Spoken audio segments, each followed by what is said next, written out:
Dans cette dernière partie du module, nous nous concentrons sur un aspect essentiel de la résilience, l'établissement de relations positives.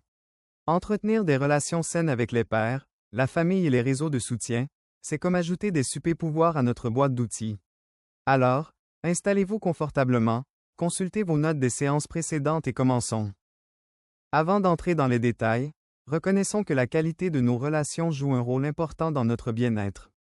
Les relations positives sont comme une source de force, apportant soutien et compréhension au cours de la vie.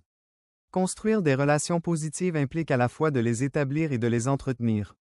Il ne s'agit pas seulement de trouver les bonnes personnes, mais aussi de devenir la bonne personne pour les autres. Voyons comment nous pouvons y parvenir avec nos pairs, notre famille et nos réseaux de soutien. Empathie et écoute active.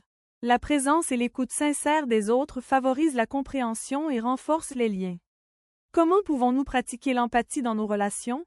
Une communication efficace. Une communication claire et ouverte est le fondement de toute relation saine.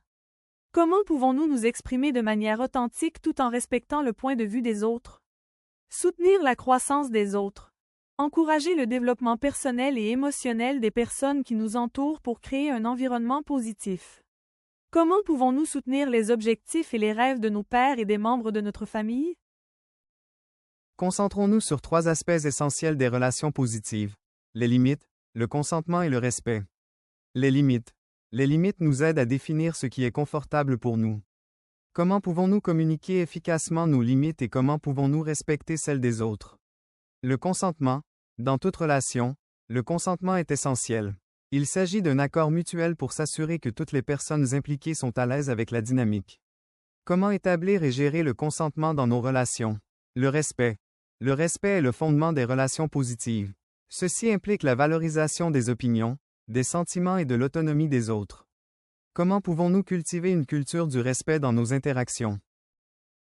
Passons maintenant à la réflexion en groupe.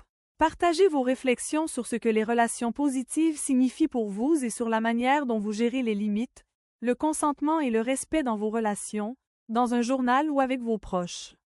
Voilà l'occasion d'apprendre des autres et de soi-même, et de diversifier nos points de vue. Prenez également le temps de réfléchir aux relations positives qui existent dans votre vie. Comment contribuent-elles à votre bien-être général et comment pouvez-vous renforcer ces liens? N'oubliez pas que votre capacité à entretenir des relations positives est une force. Continuez à entretenir ces relations et à appliquer les stratégies d'adaptation que nous avons explorées ensemble.